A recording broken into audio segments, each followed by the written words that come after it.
Hello lovelies.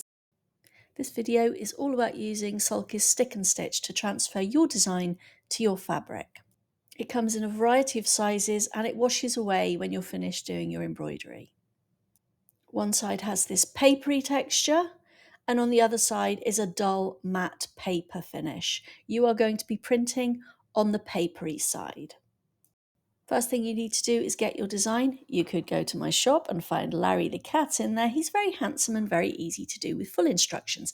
Anyway, depending on your printer, you need to put the paper in so that the design will print onto the papery side. So that's either papery side facing up or papery side facing down, whatever your printer does.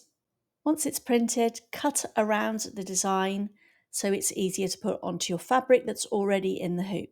Peel off the backing paper, and then we are going to place the design into the middle of our hoop.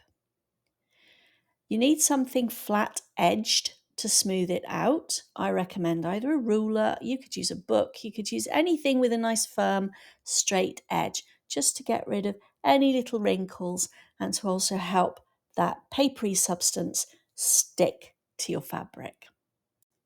And now you're ready to just start stitching. There are full instructions with this product to show you how to use it and how to wash it away at the end. This is a great way to get your design onto your fabric.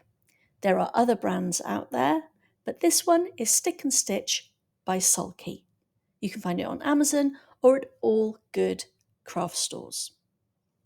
Happy stitching.